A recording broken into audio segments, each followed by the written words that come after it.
घुटना, कंधा या कमर, चाहे जैसा हो दर्द, डॉक्टर ऑर्थो आपको देता है दर्द से पूरी आजादी, एक भरपूर जिंदगी।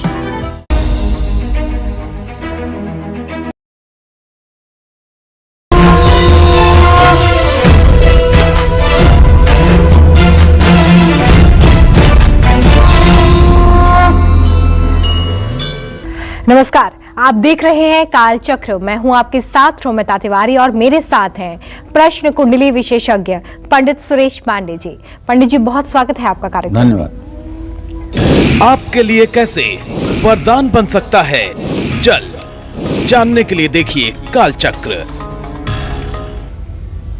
जी हाँ, वैसे तो हम सभी कहते हैं कि जल ही जीवन है, लेकिन आज आप अपने दिल से पूछिए कि क्या आप पानी का सम्मान करते हैं या पानी की बर्बादी करते हैं? क्या आप पानी का दान करते हैं या दूसरों को सच्चे मन से पानी पिलाते हैं? आज प्रश्न कुंडली विशेषज्ञ पंडित सुरेश पांडे जी आपको पानी से जुड़ी वो जरूरी बातें बताएंगे जिन्हें जानकर आप हैरान रह जाएंगे। पानी कैसे आपके जीवन से हर संकट, वास्तु दोष को दूर कर सकता है। पानी कैसे आपके रोग, दोष और शोक को खत्म कर सकता है। पानी कैसे आपके लिए वरदान साबित हो सकता है। ये सब कुछ आज पंडित जी काल चक्र में बताएंगे, तो बने रहिए हमारे साथ और देखते रहिए काल चक्र। पंडित जी, अक्सर हम ये कहते हैं कि पानी के बिना जीवन की कल्पना नहीं की जा सकती है, लेकिन सबसे पहले हमें यही बताइए कि आप शास्त्रों में जल या पानी का क्या महत्व देखते हैं? देखिए, इस संसार और सृष्टि की कल्पना भी जल के अभाव में नहीं की जा सकती है जी। ये संपूर्ण चराचर जगत 5 तत्वों से बना हुआ है। छित जल पावक गगन समीर। इसमें जल जो है वो भी उतना ही महत्वपूर्ण है जितना आकाश महत्वपूर्ण है, जितना वायु महत्वपूर्ण है, जितना पृथ्वी महत्वपूर्ण है, जितना अग्नि महत्वपूर्ण है जी। अगर अग्नि के देवता रोमिता अग्निदेव हैं तो जल के देवता भी वरुण देव हैं। तो ऐसे में बिना जल के तो संसार की कल्पना भी नहीं की जा सकती है। जल के बिना संसार की कल्पना भी गलत है। हाँ, जल को हमारे सनातन धर्म में दूसरों को पवित्र करने वाला माना गया है। चाहे वो संगम का जल हो, चाहे पवित्र गंगा मैया का जल हो। जल ऊपर अगर छिड़क दिया गया, चाहे सामान्य सा जल हो, अगर जल आपके ऊपर फूल से या कुसा से छिड़का जा रहा है और कहा जा रहा है ओम अपवित्र पवित्रो वा सर्वावस्थां गतोऽपि वा यह स्मरेत पुंडरीकाक्षं सहवायाभ्यंतर शुचि पुंडरीकाक्षं पुनातु, इस तरह से आप पवित्र हो जाते हैं, पूजा करने के योग्य हो जाते हैं केवल जल के अपने ऊपर प्रोक्षण मात्र से। शुद्ध जल से जहां हम कई तरह के रोग से बचते हैं, वहीं पवित्र जल से हमारा तन और मन दोनों निर्मल हो जाता है। ये बात मेरी समझ में कब आएगी आपको जानते हैं? कभी समय निकालिए और जाइए प्रयाग। प्रयाग में जाकर के भीड़ भाड़ के दिनों में मत जाइए, जब भीड़ नहीं होती है तब जाइए, और किसी नाव पर बैठ करके उस जगह जाइए जहां गंगा और जमुना मिलती हैं, जो आपको दिखाई पड़े कि हाँ गंगा जमुना यहाँ मिल रही हैं।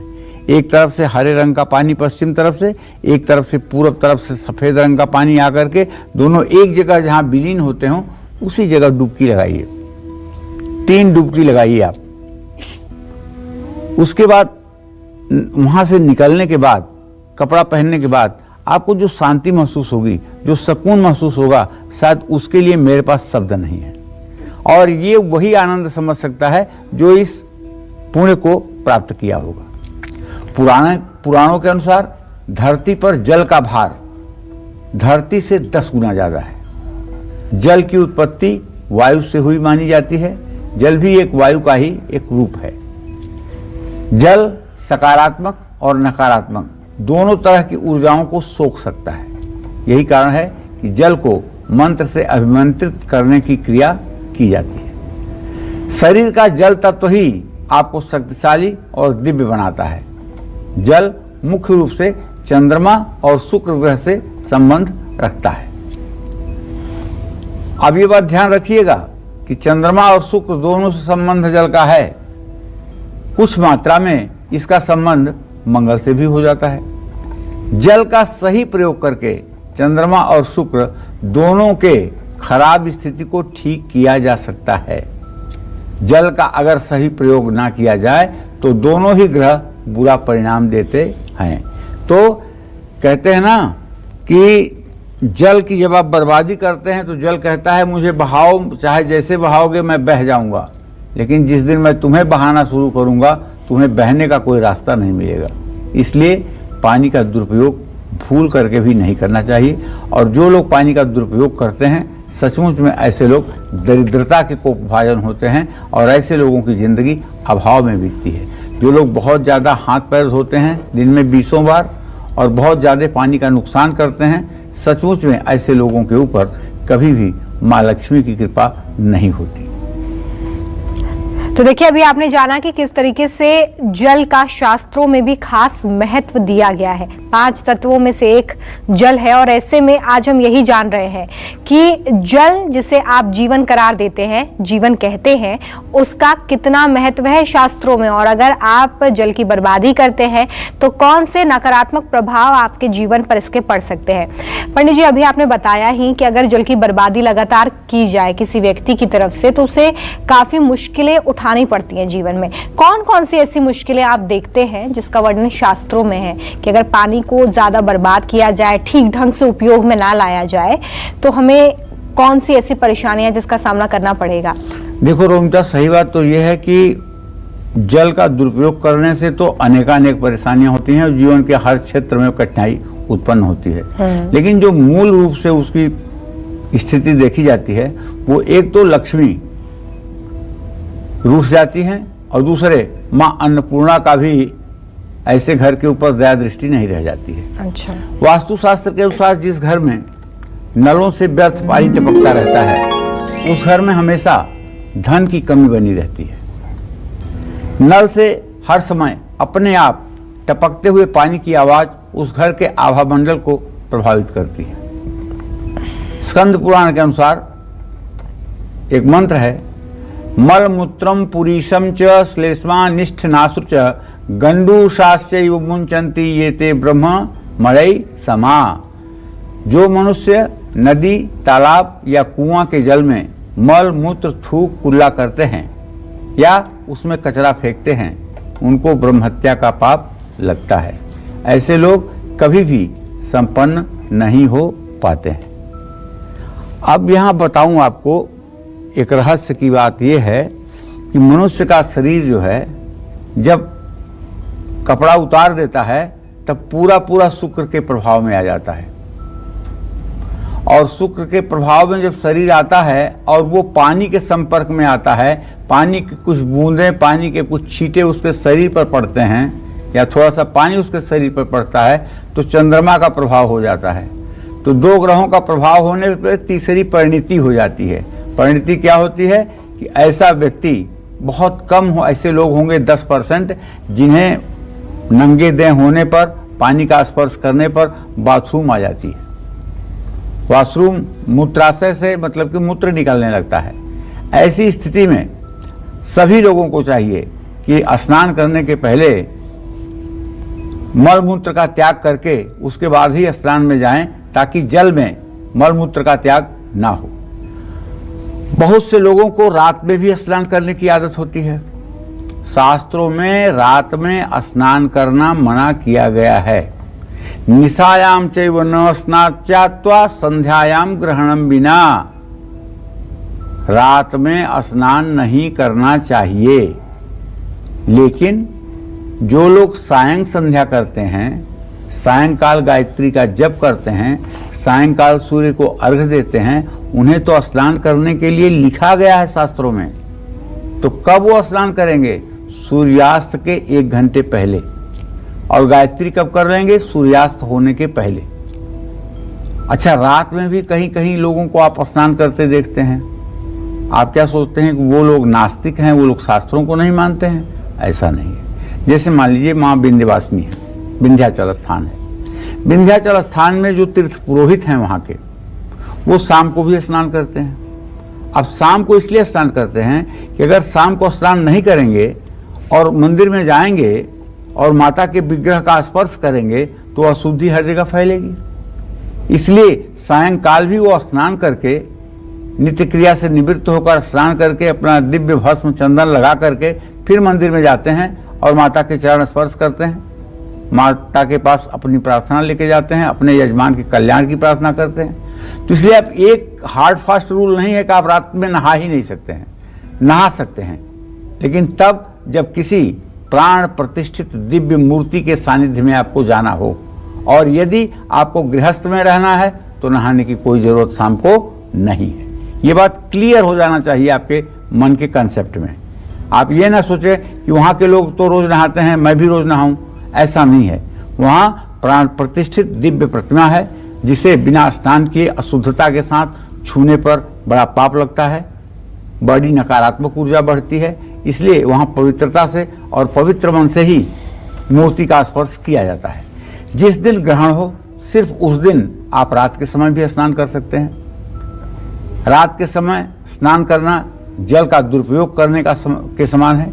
जो भी जल का ऐसा दुरुपयोग करता है उसके घर में धन का हमेशा अभाव रहता है। तो एक बात तो पक्की है कि अगर नहाने में ज़रूरत से ज़्यादा आप पानी यूज़ करते हैं, नहाने में अगर ज़रूरत से ज़्यादा पानी यूज़ करते हैं, या अपनी गाड़ी धोने में आप ज़रूरत से ज़्यादा पानी का इस्तेमाल करते हैं, तो वो दिन दूर नहीं जब आप पैसे के लिए मोहताज हो जाएंगे। इसलिए पानी का सही इस्तेमाल होना चाहिए। पानी को वरुण देव का स्वरूप मानना चाहिए। और पानी से, अरे मनुष्य की बात छोड़िए, जब भगवान श्री कृष्ण थे और गोपियां जमुना जल में स्नान कर रही थी और गोपियां बिना वस्त्र के स्नान कर रही थी, तो आपको पता है भगवान कृष्ण ने कैसी उनको सजा दी थी। तो हम मनुष्यों के लिए ही नहीं, देवी देवता सरीखे लोगों के लिए भी जल का अपमान करना सख्त वर्जित किया गया है। इसलिए पानी का सम्मान होना चाहिए, पानी बेवजह नहीं बर्बाद करना चाहिए। इन सब बातों का अपने दिमाग में ध्यान रखना चाहिए। तो देखिए, अभी आपने जाना कि पानी की बर्बादी कैसे आपके किस्मत से कनेक्टेड है। इसलिए अगर आप पानी की बर्बादी अब तक करते रहे हैं या जरूरत से ज्यादा पानी का इस्तेमाल बेवजह करते रहे हैं, तो आज ही इस पर लगाम लगाइए और जितना हो उतना ही जल का आप प्रयोग करें। ऐसे में आप जान ही रहे हैं पंडित जी से कि अगर आप ज्यादा जल की बर्बादी करते हैं तो कैसे आपकी बहुत सारी चीजों पर इसका नेगेटिव इम्पैक्ट पड़ता है। जो लोग पानी का सही इस्तेमाल करते हैं उन पर कौन से ग्रह मेहरबान होते हैं, और जो लोग पानी की बर्बादी करते हैं उनको कहां कहां नुकसान और परेशानियों का सामना करना पड़ सकता है, आइए इसके बारे में जान लेते हैं। पंडित जी, अब ऐसे में ये बताइए कि जो लोग ठीक ढंग से पानी का इस्तेमाल करते हैं, बहुत सोच समझकर पानी का इस्तेमाल करते हैं, उनके कौन से ग्रह मजबूत हो जाते हैं या कौन से ग्रह उन पर अच्छी दृष्टि डालते हैं, और ऐसे लोगों के बारे में भी बताइए जो अगर लगातार बर्बादी कर रहे हैं तो नुकसान कितना जीवन में हो सकता है। देखो, ब्रह्मा मुरारिस त्रिपुरांतकारी भानु शशि भूमिसुतो बुधस्य गुरुश्च शुक्र शनि राहु केतवः सर्वे ग्रह शांतिकर भवन्तु। जब मनुष्य मर्यादित और प्रकृति के अनुकूल जीवन जीना शुरू करता है तो ब्रह्मा विष्णु महेश सहित नवग्रह उसके ऊपर अपनी कृपा दृष्टि बरसाते हैं, इसमें कोई संशय नहीं है। लेकिन कैसा जीवन आप जिएंगे? प्रकृति के अनुकूल। जैसी प्रकृति है उस तरह का आपका जीवन, उस ढांचे में आपका जीवन ढल जाए। पानी के सही इस्तेमाल से आप अपने शरीर को तो शुद्ध कर ही सकते हैं, पानी के इस्तेमाल से आप अपनी भावनाओं पर भी काबू पा सकते हैं। पानी के सही इस्तेमाल से आपके रिश्ते मजबूत होते हैं, आपकी भावनाओं को दूसरे लोग बेहतर समझ पाएंगे। आप जितना पानी पिएंगे उतना स्वस्थ रहेंगे। जो लोग पानी ज़्यादा पीते हैं और जो पानी की बर्बादी नहीं करते हैं, वो अगर क्रिएटिव फील्ड से जुड़े हैं तो उनको बहुत सफलता मिलती है। पानी बचाने और उसकी बर्बादी रोकने से न सिर्फ चंद्रमा और शुक्र मजबूत होता है बल्कि मन भी शांत रहता है। जो लोग पानी की बर्बादी करते हैं वो हमेशा दूसरों से दबे रहते हैं। ऐसे लोगों का दिमाग हमेशा भ्रमित रहता है, इनको मानसिक परेशानियों की समस्या होती है। जो लोग पानी की बर्बादी करते हैं वो वास्तविकता से दूर रहते हैं और इसका उनको हमेशा नुकसान उठाना पड़ता है। ये पानी की बर्बादी करने वाले लोग, जहाँ तक मैंने देखा है प्रैक्टिकल अनुभव में, थोड़े यहाँ से भी कमज़ोर होते हैं। उन्हें बस अपना ही सही लगता है, बाकी दुनिया मतलब कि बेवकूफ़ लगती है। और उनके हर काम ऐसे होते हैं कि जिसमें बेवकूफ़ी साफ साफ नज़र आती है। और ऐसे लोग बड़ा असफल जीवन जीते हैं, हर समय तनाव और अभाव की ज़िंदगी जीते हैं। जो लोग पानी की बर्बादी करते हैं या बहुत ज़्यादा पानी इस्तेमाल करते हैं, उनको अपने मन पर काबू नहीं रख पाते हैं और उनको आर्थिक परेशानियों का सामना आजीवन करना पड़ता है। तो देखिए, जल ही जीवन है, जल वरुण देवता है। अगर अग्नि के अग्निदेव हैं तो जल के वरुण देव हैं, हवा के पवन देव हैं। इस तरह से ये हमारे देवता जो हैं वो हमारे जीवन को संतुलित करते हैं, हमारे जीवन में चार चांद लगाते हैं और इनकी कृपा से हमारा जीवन स्वस्थ होता है। शरीर में पानी का एक ऐसा महत्व है कि आपके शरीर में सब कुछ रहे, लेकिन अगर 3 दिन बुखार हो जाए और पानी शरीर का सूख जाए तो आपका वजन सीधे 10 किलो नीचे चला जाएगा। शरीर में वजन बढ़ना घटना ये काफ़ी पानी के ऊपर डिपेंड करता है। तो देखिए, मैं आप सभी लोगों को ये कहना चाहूँगा कि जल का हर तरह से संरक्षण होना चाहिए, जल का हर तरह से बचाव होना चाहिए।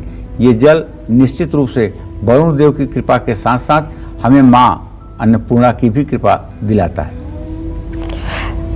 तो जाना आपने कि कैसे पानी की बर्बादी आपका बहुत नुकसान कर सकती है और पानी का सही इस्तेमाल कैसे आपके भविष्य को संवार सकता है। इसलिए बहुत ध्यान से आप पानी का इस्तेमाल करिए।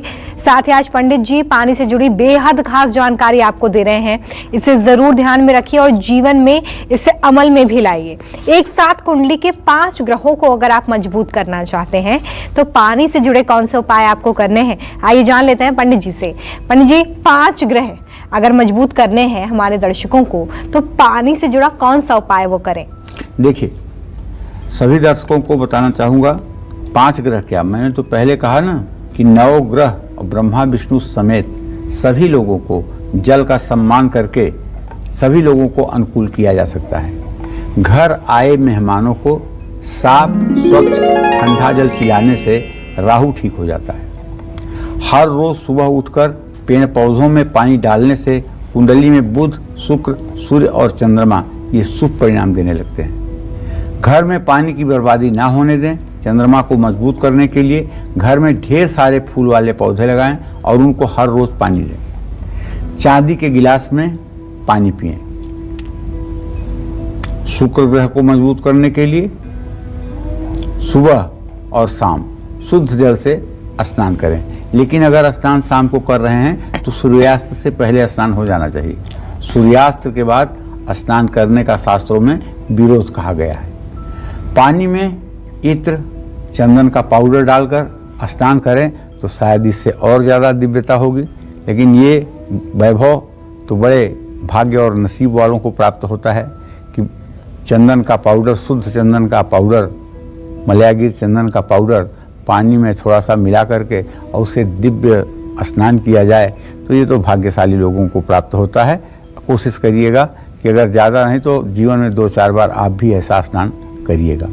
शुक्र को मजबूत करने के लिए कांच के गिलास में पानी पीना चाहिए और कुंडली में शुक्र अगर खराब हो तो पानी के बर्तन जैसे जग, गिलास का सेट, वाटर प्यूरिफायर किसी को उधार नहीं देना चाहिए। आप मांगलिक हैं तो 1 लोटे में पानी लेकर उसमें चंदन, तुलसी, दूध और शहद मिला करके किसी फलदार पेड़ पर आप उसको चढ़ा सकते हैं। शनिवार के दिन पीपल के पेड़ पर जल चढ़ाना शुभ फल प्रदान करता है और निश्चित रूप से अगर आप पीपल के वृक्ष पर रविवार को छोड़कर बाकी दिनों में जल अर्पित करते रहेंगे तो हर समय वरुण देव, अग्निदेव, वायुदेव सभी देवताओं की आपके ऊपर कृपा बनी रहेगी, इसमें रंच मात्र भी संशय नहीं है।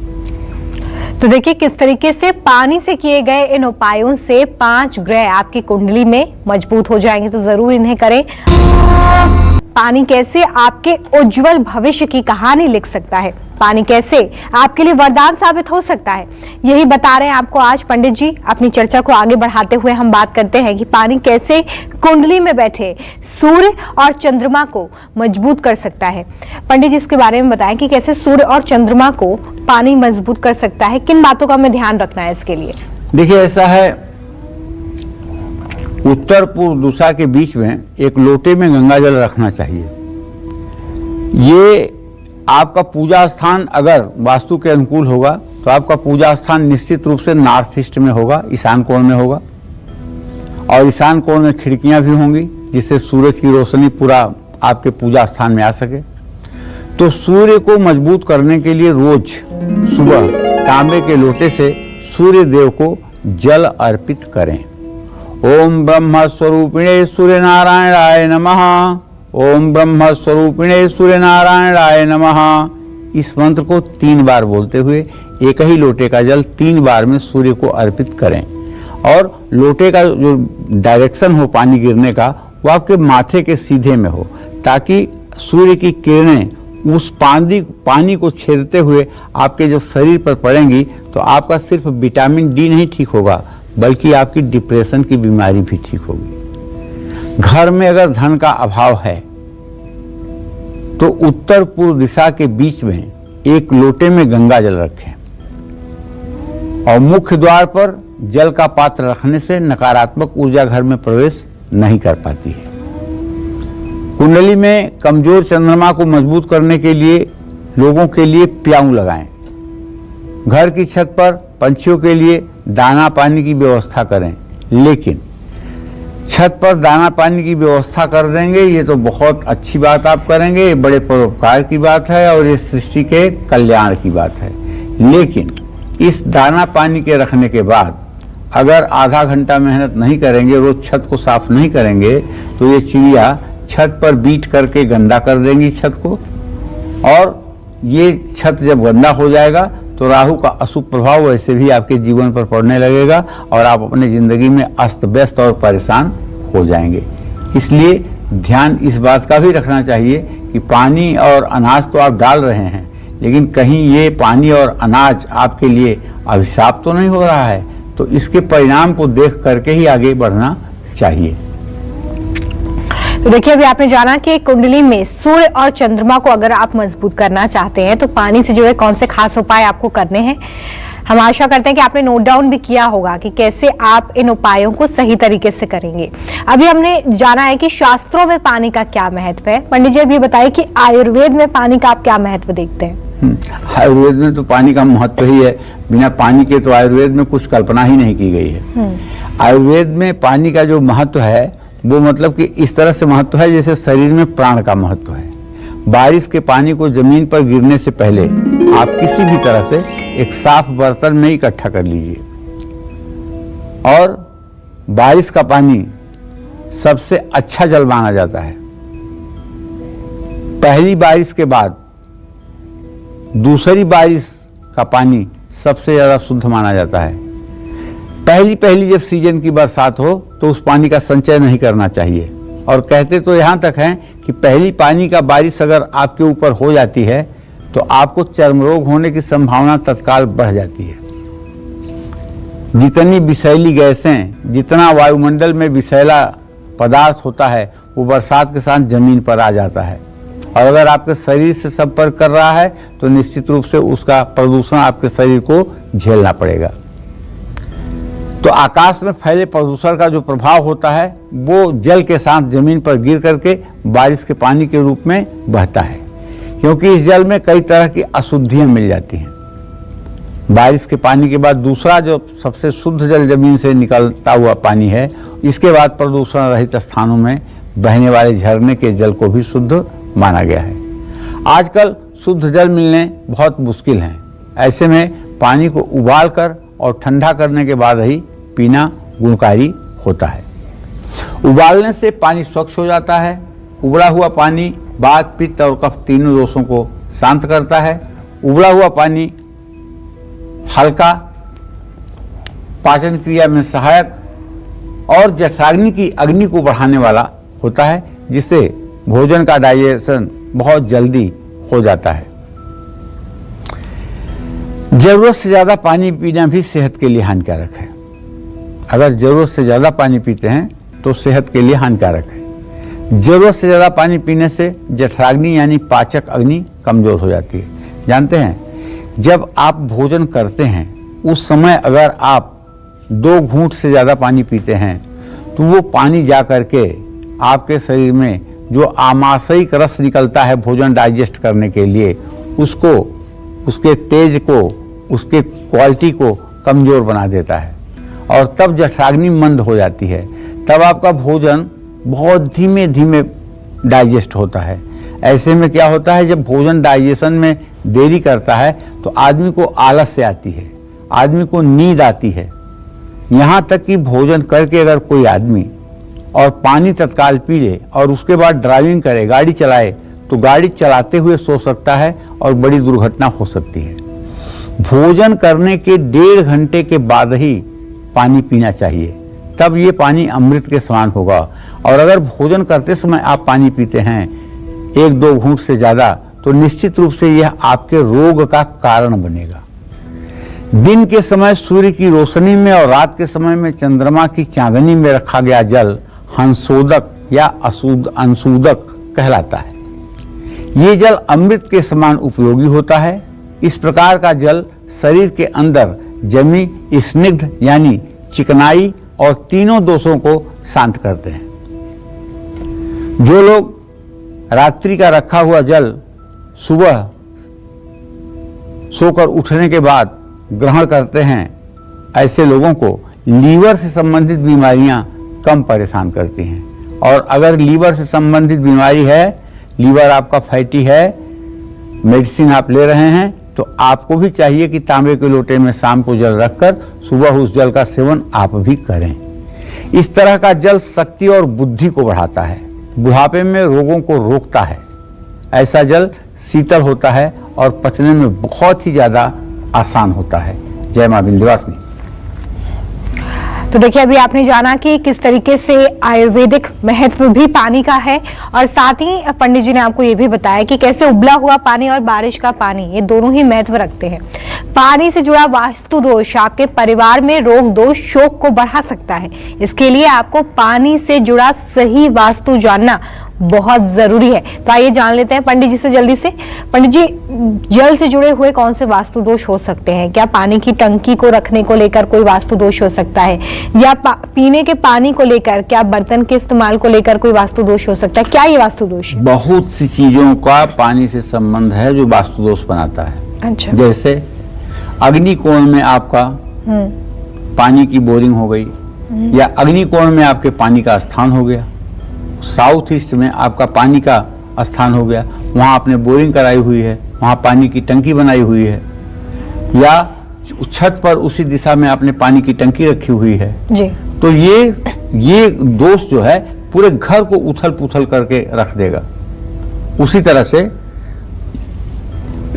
पानी अगर घर से निकल करके और दक्षिण दिशा की ओर बह करके जा रहा है घर का पानी, तो घर में कभी वैभव नहीं जुट पाएगा, कभी सुख और संपन्नता की कल्पना नहीं की जाएगी। पानी निकले चाहे जैसे, लेकिन उसको निकलना अंत में उत्तर पूर्व की दिशा में ही होना चाहिए। इस बात का भी ध्यान रखना चाहिए। और जो लोग अपने घरों में एक्वेरियम रखते हैं और उत्तर दिशा को छोड़ करके किसी दूसरे दिशा में रखते हैं, उन लोगों के घर में भी परेशानियां हर तरह की लगी रहती हैं। अच्छा, पानी के और बहुत उपयोगों में बताऊं कि जैसे आप भोजन करने बैठते हैं तो पानी का गिलास किधर होना चाहिए? पानी का गिलास आपके भोजन के दाहिने हाथ की तरफ होना चाहिए। क्यों बाएं तरफ क्यों होना चाहिए? दो बातें। एक तो दाहिने हाथ से आप खाना खाते हैं, बायां हाथ आपका शुद्ध होता है। बाएं हाथ से जल ग्रहण करने पर गिलास में जूठन नहीं लगेगी। दूसरी बात क्या? बाएं तरफ की नाड़ी को कहते हैं गंगा नाड़ी, दाहिने तरफ की नाड़ी को कहते हैं जमुना नाड़ी। बाईं तरफ की नाड़ी को कहते हैं इड़ा, दाहिने तरफ की कहते हैं पिंगला। तो जल जो है वो गंगा नाड़ी से प्रभावित है, तो गंगा नाड़ी से प्रभावित होने के कारण बाएं तरफ जल रखा जाएगा तो आपके लिए औषधि के रूप में काम करेगा।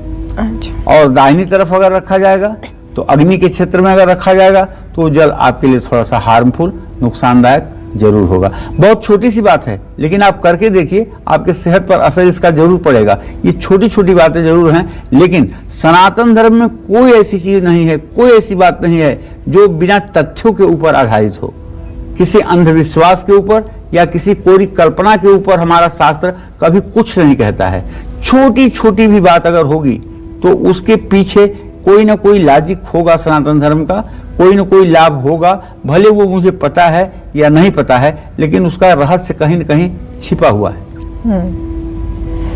तो देखिए, अभी आपने जाना कि कौन से ऐसे वास्तु दोष हैं।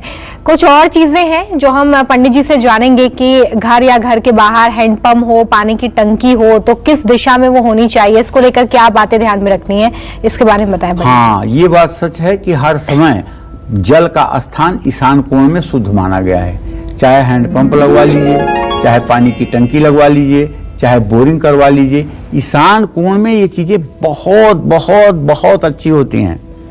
उत्तर पूर्व यानी ईशान कोण में पानी का पंप या पानी की टंकी होने से परिवार सुखी रहता है।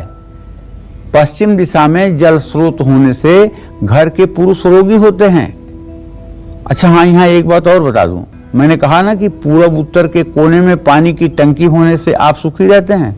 नहीं, उत्तर पूर्व के कोने पर जमीन के अंदर अगर पानी की टंकी हो तो आप सुखी रहेंगे, लेकिन अगर छत के ऊपर उत्तर पूर्व दिशा के कोने पर जो कमरा है उसके ऊपर अगर आपने पानी की टंकियां लगवा रखी है तो वो नुकसानदेह है, वो हानिकारक है। पानी की टंकी छत पर जो लगेगी वो सिर्फ साउथ वेस्ट के डायरेक्शन में लगेगी, इस बात का ध्यान रखें। जो लोग ठीक से पानी के रखरखाव की चिंता नहीं करते हैं, उन्हें इंद्रियों से संबंधित पीड़ा हो सकती है। कुआं, हैंडपंप, पानी की टंकी घर के ठीक पूर्व भाग में अगर हो तो ऐश्वर्य की वृद्धि होती है, इससे ऐश्वर्य बढ़ता है। कुआं, हैंडपंप, पानी की टंकी घर के ठीक उत्तर तरफ हो तो शुभ है, इससे भी घर में सुख शांति की वृद्धि होती है।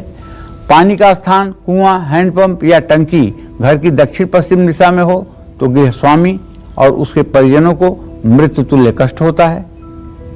उत्तर पश्चिम दिशा में घर का जल स्रोत होने पर विरोधी बढ़ते हैं। दक्षिण पूर्व दिशा में जल स्रोत होने पर अपने ही बच्चों से विवाद होता है। कुआं, हैंडपंप, पानी की टंकी घर की दक्षिण दिशा में हो तो गृहस्वामी को पत्नी का सुख नहीं मिलता है।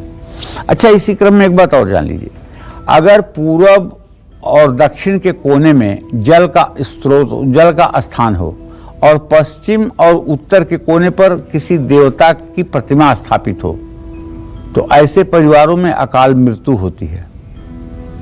अगर आप भी देखिए, आपके घर में पानी का स्रोत पूर्व दक्षिण के कोने पर है और आपने मूर्तियों की स्थापना पश्चिम उत्तर के कोने पर कर रखा है, तो आप देखिए कि आपके परिवार की क्या स्थिति चल रही है। अगर परिवार में एकाएक आकस्मिक बहुत खराब घटनाएं घटित हो रही हैं तो पानी के स्रोत को और देवताओं के स्थान को, दोनों चीज़ों को बदलने से ही लाभ आपको प्राप्त होगा। परिवार की महिलाओं में ऐसे में आपसी मतभेद बढ़ जाता है, रोग उत्पन्न होने लगते हैं और घर की सुख शांति छीन जाती है। कुआं, हैंडपंप, पानी की टंकी घर के ब्रह्मस्थान में हो तो भारी धन हानि होती है। ब्रह्मस्थान उसे कहते हैं जो पूर्व, पश्चिम, उत्तर, दक्षिण से नापने के बाद एकदम मध्य का केंद्र बिंदु होता है, उसको कहते हैं ब्रह्मस्थान। वो बिल्कुल खाली होना चाहिए, वहाँ एक छोटा सा पेपर का टुकड़ा भी गिरा हुआ नहीं होना चाहिए। अगर ब्रह्मस्थान में सीढ़ी हो जाए या पानी की टंकी हो जाए या हैंडपंप हो जाए, कुछ भी हो जाए, तो वो घर के लिए दुखदायी होता है और ऐसे परिवारों की टूटन बहुत आसानी से देखी जा सकती है। जय मां विंध्यवासिनी। तो देखिए, पानी से जुड़ी बेहद खास जानकारी आज पंडित जी आपको दे रहे हैं। पानी से जुड़ी हर चीज जो आपके लिए जानना जरूरी है, उससे उत्पन्न होने वाले वास्तु दोष के बारे में भी पंडित जी ने भी आपको बताया। तो जरूर इन बातों को ध्यान रखें और आज ही चेंजेस करें ताकि वास्तु दोष को आप अपने घर से दूर कर सके। आपके घर से पानी की निकासी किस दिशा में हो रही है, उसका भी आपके जीवन पर शुभ और अशुभ प्रभाव पड़ता है। ऐसे में पंडित जी से जानते हैं कि किस दिशा में पानी की निकासी शुभ मानी जाती है। पंडित जिसके बारे में बताइए। देखिए, पानी के निकासी का तो मैंने बताया पहले कि अगर आप दक्षिण दिशा में पानी बहा रहे हैं, पश्चिम दिशा में पानी बहा रहे हैं तो ये आपके लिए नुकसानदायक है। अब मैं आपको बताऊंगा किस दिशा से जल की निकासी शुभकारी होती है। जिस घर का व्यर्थ का पानी उत्तर पूर्व दिशा की ओर से बह करके बाहर की ओर जाता है, ऐसे घर में रहने वालों को वैभव और संतान सुख की प्राप्ति होती है। और जिस घर का पानी पूरब की ओर से बाहर बह जाता है, ऐसे घर में रहने वाले लोग सेहतमंद होते हैं और ऐसे घर पुरुषों के लिए शुभ होते हैं। अच्छा, यहाँ एक बात और कहना जरूरी है। अगर आप घर बनवा रहे हैं, अभी घर बनवाएंगे, तो दो बातें मेरी ध्यान रखिएगा। पहली बात ये कि दक्षिण और पश्चिम के जितने कमरे हों वो 1 इंच ऊंची उसकी फर्श हो, और पूरब और उत्तर की तरफ जो भी फर्श हो वो 1 इंच ढाल पर हो, और सारे पानी का निकास उत्तर पूरब की तरफ हो। ये ध्यान रखिएगा घर बनाते समय ही। जिस घर में पानी उत्तर की ओर बाहर जाता है, ऐसे घर में रहने वालों को मान सम्मान और सुख की प्राप्ति होती है। जय मां विंध्यवासिनी। तो देखिए, पानी की निकासी भी कितनी महत्वपूर्ण है, इसकी दिशा कितनी महत्वपूर्ण है, ये भी आपने पंडित जी से जाना है। किस दिशा में पानी की निकासी शुभ होती है, ये बात तो पंडित जी ने आपको बता दी है। अब बात करते हैं उन दिशाओं की जहां पर पानी की निकासी अशुभ और दुर्भाग्य को बढ़ाने वाली मानी गई है। पंडित जी, इसके बारे में बताइए। देखिए, जिस घर का पानी दक्षिण दिशा की ओर से बहकर जाता है, ऐसा घर और वहां रहने वाली महिलाओं की सेहत हर समय खराब रहती है। जिस घर का पानी दक्षिण पश्चिम दिशा में बाहर निकलता है, वहां रहने वाले सदस्यों को मृत्यु तुल्य कष्ट होता है। जिस घर का पानी पश्चिम की ओर बहता है, वहां रहने वालों का ऐश्वर्य वैभव नष्ट हो जाता है। जिस घर से पानी उत्तर पश्चिम की ओर बाहर जाता है, ऐसे घर में रहने वालों के विरोधी और शत्रु बहुत मजबूत होते हैं। ऐसे घर में रहने वालों को हमेशा कोई न कोई संकट विरोधियों के कारण लगा रहता है। और जिस घर का पानी दक्षिण पूर्व दिशा की ओर जाता हो, ऐसा घर संतान के लिए शुभ नहीं माना जाता है। खासकर पुत्र संतान के लिए ऐसा घर बहुत ही अशुभ माना जाता है। अच्छा पंडित जी, ये बताइए कि जिन लोगों के घर में वो चेंजेस नहीं कर सकते हैं कि इसी दिशा से पानी की निकासी हो, क्योंकि आपने बताया कि अशुभ भी है और दुर्भाग्य को भी ये न्योता देता है, तो ऐसे लोग इस दोष को दूर करने के लिए क्या कर सकते हैं? अगर कोई रेंट के मकान में रहता है या अब मकान में तोड़फोड़ करके उस दिशा में पानी की निकासी नहीं कर सकता, वो क्या कर सकते हैं? ऐसे लोगों को कम से कम 3 चीजें तो कर ही लेनी चाहिए। पहली बात कि अगर साउथ ईस्ट में उनकी पानी की सिंक है तो उसे तत्काल बंद कर देना चाहिए। अच्छा। साउथ ईस्ट में अगर पानी का कोई स्रोत चालू है तो उसे बंद कर देना चाहिए, और ये बंद किया जा सकता है। और दूसरी बात, ऐसे लोगों को चाहिए कि जो भी पानी पीने के लिए रखा जाए वो पूरब की डायरेक्शन में या नॉर्थ ईस्ट के डायरेक्शन में रखा जाए। और तीसरी बात, एक पारे का शिवलिंग सोमवार के दिन अगर अपने पूजा स्थान में रख लिया जाए और उसका रोज अभिषेक किया जाए तो घर का वास्तु दोष उससे भी ठीक हो जाता है।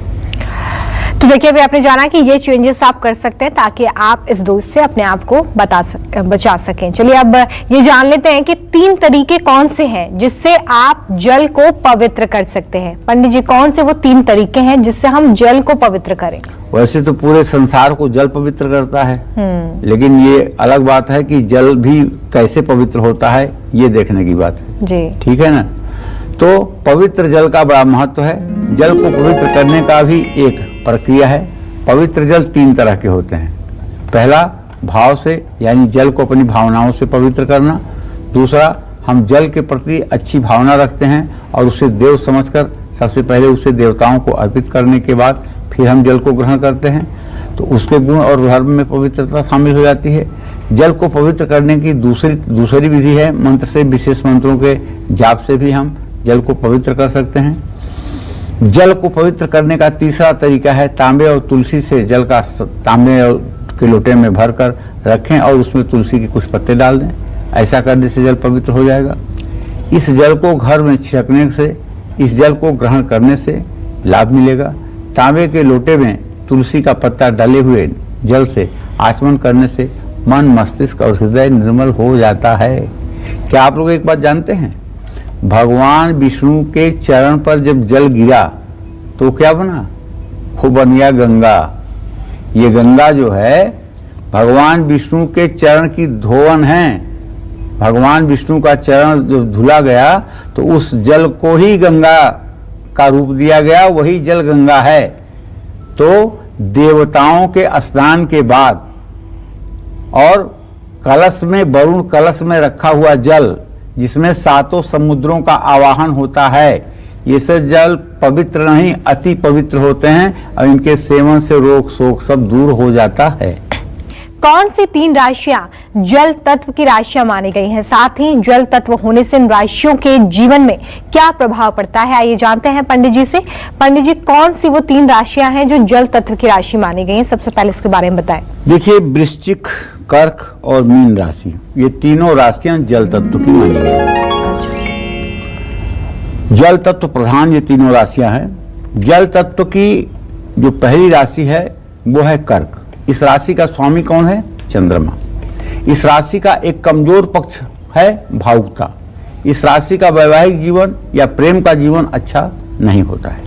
जल तत्व की राशि कर्क वालों को भगवान शिव की उपासना करनी चाहिए। जल तत्व की दूसरी राशि जो वृश्चिक राशि है, इस राशि का स्वामी मंगल है। इस राशि का चंद्रमा बहुत कमजोर होता है, नीच राशि का होता है। तो वृश्चिक राशि वालों को हनुमान चालीसा का पाठ अवश्य करना चाहिए। जल तत्व की तीसरी राशि मीन राशि है। इस राशि के स्वामी बृहस्पति हैं। इस राशि वालों को केले के पेड़ में जल अर्पित करना चाहिए। पीली चने की दाल और पीला कपड़ा भी दान करना चाहिए। जिन लोगों को भी जल तत्व की राशि है उनको रुद्राभिषेक जरूर करना चाहिए। जय मां विंध्यवासिनी। और क्यों हमारे शास्त्रों में जलदान को महादान कहा गया है? साथ ही किस दिन जल का दान करने से आपको लाभ मिलता है, आइए जानते हैं। पंडित जी, इसके बारे में बताइए कि क्यों जलदान को महादान कहा गया और किस दिन हमें दान करना चाहिए? अन्न और जल ये दोनों से चलती है सृष्टि। अन्न और जल न रहे तो सृष्टि की कल्पना भी नहीं हो सकती है। इसलिए अन्न और जल को महादान की श्रेणी में लिया गया है। नारद पुराण कहता है, अन्न और जल के समान दूसरा कोई दान न हुआ है न होगा। जलदान तत्काल संतुष्ट करने वाला, इसलिए जो ब्रह्मवादी मनुष्य हैं उनको अगर आप जलदान करें, जल एक बढ़िया घड़े में रख करके या एक अच्छे से किसी पात्र में रख करके, और ब्रह्मवादी माने जो लोग वेदों का पाठ करते हैं, धार्मिक कार्यों में लगे रहते हैं, माया मोह से दूर हैं, ऐसे लोगों को जल का पात्र और जल दान करने से मनुष्य को उत्तम गति की प्राप्ति होती है। अन्नदान करने पर तो कोई मतलब पूछने की बात ही नहीं है। माँ अन्नपूर्णा हर समय ऐसे लोगों के ऊपर अपनी कृपा दृष्टि बरसाती हैं। जलदान पापों का नाश करने वाला। नारद पुराण में कहा गया है कि जो स्वयं या दूसरे के द्वारा तालाब बनवाता है उसके पुण्य की संख्या बताना असंभव है। जो मनुष्य अपनी क्षमता अनुसार पानी की व्यवस्था लोगों के लिए करता है उसे भी पुण्य की प्राप्ति होती है। हमारे धर्म में जल के महत्व को समझाने वाले कुछ व्रत और त्योहार भी हैं। जैसे जेठ महीने की गर्मी का महीना है, इस महीने में भीषण गर्मी के कारण जल स्रोत सूख जाते हैं। तो ज्येष्ठ माह में गंगा दशहरा और निर्जला एकादशी जैसे त्योहार आते हैं जो हमें जल बचाने का संदेश देते हैं। निर्जला एकादशी पर तो देश भर में लोग जल का दान करते हैं। तो ये बात समझ में आनी चाहिए कि हम क्यों कभी कभी जल बचाते हैं, उसके पीछे भी सनातन धर्म का अपना लॉजिक है।